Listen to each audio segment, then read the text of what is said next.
महाराष्ट्र विधानसभा चुनाव पर पत्रकार राजदीप सरदेसाई की बड़ी भविष्यवाणी। चुनाव में महाविकास आघाड़ी को पटकनी देगी महायुति। आरएसएस बिगाड़ेगा महाविकास आघाड़ी का सियासी खेल। महाराष्ट्र विधानसभा चुनाव के सियासी संग्राम में किसके सिर सजेगा जीत का ताज, ये सवाल लगातार उठ रहे हैं। लेकिन अब चुनाव के बीच पत्रकार राजदीप सरदेसाई ने बड़ी भविष्यवाणी विधानसभा चुनावों को लेकर कर दी है। राजदीप सरदेसाई ने यह ऐलान कर दिया है कि महाराष्ट्र चुनाव में महायुति यानी शिंदे फडणवीस और अजित पवार का गठबंधन महाविकास आघाड़ी यानी उद्धव पवार और कांग्रेस पार्टी पर काफी भारी पड़ेगा। अब जो भविष्यवाणी राजदीप सरदेसाई ने की है, उन्होंने साफ तौर पर कहा है कि महायुति जो है वो फिलहाल मौजूदा वक्त में काफी मजबूत स्थिति में महाराष्ट्र में नजर आ रही है। लेकिन इतना ही नहीं, राजदीप ने महाविकास आघाड़ी को किस तरीके से बीजेपी और आरएसएस ने मिलकर प्लान तैयार किया है हराने का, इसका भी खुलासा किया। राजदीप ने कहा कि महाराष्ट्र विधानसभा चुनाव में आरएसएस यानी राष्ट्रीय स्वयंसेवक संघ लगभग 60,000 मीटिंग्स करने वाला है। उन्होंने खुलासा किया कि ये 60,000 मीटिंग्स जो हैं वो अगले 4 हफ्ते में होगी। इसको लेकर जैसे ही ये चौंकाने वाला खुलासा राजदीप सरदेसाई ने किया है, वैसे ही महाविकास आघाड़ी के भीतर खलबली मच चुकी है। क्योंकि एक तरफ राजदीप ये मान रहे हैं कि महायुति ने अपना प्लान तैयार कर लिया है, उनकी मीटिंग्स हो चुकी है, सीट शेयरिंग का फॉर्मूला निकल चुका है। लेकिन वहीं पर जो महाविकास आघाड़ी है वो मान रहे हैं कि सीटों के बंटवारे को लेकर ही महाविकास आघाड़ी जो है, उनके नेता जो हैं वो आपस में लड़ रहे हैं। दरअसल इंडिया टुडे पर ही एक शो के दौरान जब राजदीप से यह सवाल पूछा गया कि महाराष्ट्र के युद्ध के लिए, इस सियासी संग्राम के लिए कौन ज्यादा तैयार है, क्योंकि राजदीप खुद महाराष्ट्र जैसे राज्यों में काफी ज्यादा नजर रखते हैं और इसको लेकर उन्होंने खुलासा किया कि वो महायुति के पक्ष में है, कि महायुति अधिक तैयार है क्योंकि लोकसभा चुनाव में हार के बाद वो राज्य की शक्ति और संसाधनों का उपयोग कर रही है। राजदीप ने कहा कि हम बात कर रहे हैं तब जब हम सीट शेयरिंग को लेकर महाविकास आघाड़ी की मीटिंग चल रही है, जहां कांग्रेस 120 सीट के लिए इंसिस्ट कर रही है कि हमें 120 सीट चाहिए, तो उद्धव ठाकरे कह रहे हैं कि हमें भी 100 से नीचे सीट नहीं चाहिए। तो वहां अभी सीटों के बंटवारे को लेकर जंग छिड़ी हुई है।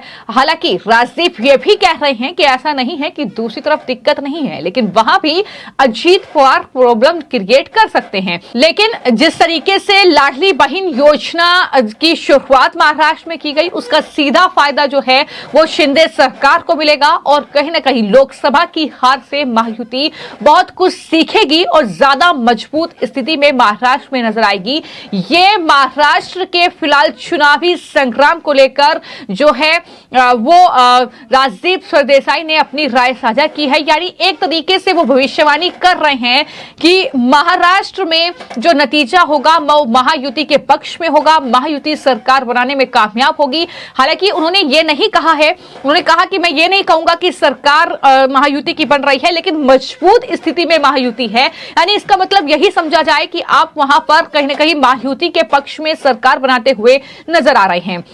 इतना ही नहीं, जो मैंने आरएसएस को लेकर जिक्र किया कि 60,000 मीटिंग्स करने का दावा जो है वो राजदीप सरदेसाई कर रहे हैं कि 60,000 मीटिंग्स आरएसएस अगले 4 हफ्ता में महाराष्ट्र में करेगा। उनका ये प्लान वहां पर तैयार हो चुका है। हालांकि इससे पहले भी ये खबर आई थी कि विधानसभा चुनाव से पहले बीजेपी आरएसएस ने हाथ मिला लिया है और विपक्षी दलों को मात देने के लिए ये प्लान तैयार किया गया है, जिसकी जिम्मेदारी अतुल लिमये जो आरएसएस के नेता हैं उनको सौंपी गई है।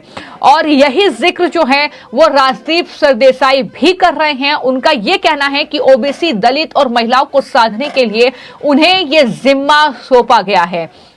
और राजदीप ये भी कह रहे हैं कि कौन जानता है कि आरएसएस की ये तैयारी जाहिर तौर पर महायुति को वहां पर और ज्यादा मजबूत कर दे, वहां पर सरकार बना दे। यानी आरएसएस जिस तरीके से तैयार है, जिस तरीके से उसने रणनीति तैयार की है, हालांकि हरियाणा के विधानसभा चुनाव में भी हमने देखा कि आरएसएस की जो रणनीति थी, जो खबर निकलकर सामने आई, उसके बाद जिस तरीके का नतीजा हरियाणा में रहा है, उसने कहीं ना कहीं विपक्षियों के होश उड़ा दिए। लेकिन उसके बाद अब सबकी निगाहें महाराष्ट्र पर ही टिकी है कि महाराष्ट्र का चुनावी संग्राम का नतीजा क्या होगा, किसकी बनेगी सरकार। क्या एक बार फिर से महायुति के सर पर सजेगा ताज, या फिर महाविकास आघाड़ी जो है कुछ दमखम दिखा पाएगी, ये सवाल बना हुआ है। और इसको लेकर जब तमाम डिबेट्स चल रही हैं, तमाम जो राजनीतिज्ञ हैं उनकी राय निकलकर सामने आ रही है, तमाम जो विश्लेषक हैं वो अपनी राय साझा कर रहे हैं, लगातार जो है तमाम ओपिनियन पोल ऐसे हैं, तमाम सर्वे ऐसे हैं जो निकलकर सामने आ रहे हैं।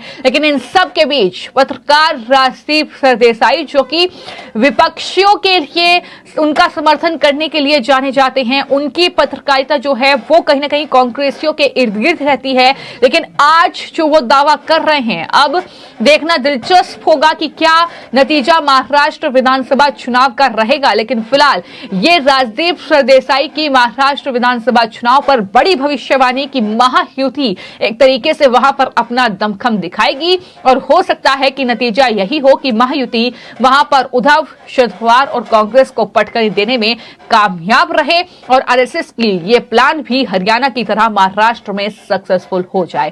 फिलहाल आपकी इस खबर को लेकर क्या राय है, हमें कमेंट बॉक्स में जरूर लिखें। धन्यवाद। देखिए, मैं कल भी कह चुका हूं, उद्धव जी को जिस प्रकार से महाविकास आघाड़ी के सामने कटोरा लेके घूमना पड़ रहा है, उनकी स्थिति मैंने अभी तक ऐसी देखी नहीं। पवार साहब को, शरद पवार जी को जो गेम करना था वो कर लिया। बीजेपी शिवसेना युति जो हिंदू हृदय सम्राट बाला साहेब ठाकरे जी ने मजबूत रखी थी, उन्होंने, पवार साहब ने, शरद पवार जी ने गेम करके उद्धव ठाकरे जी को हमसे बाहर दूर कर दिया।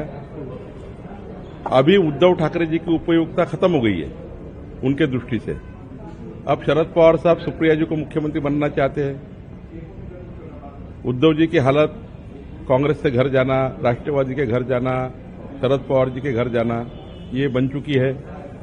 मातोश्री का जो इमेज था कि मातोश्री में जाके सब चर्चा करते थे, वो इमेज उद्धव जी ने इन लोगों के षड्यंत्र में आके खो दी है।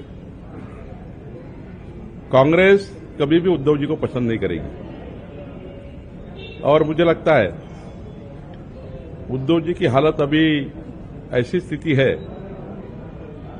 कि वो शोले पिक्चर में था जेलर, आधे इधर आधे उधर, मेरे साथ कोई नहीं। और एक हिंदी में गाना भी है, कोई लौटा दो मुझे बीते हुए दिन। ये हालत उनकी बन चुकी है।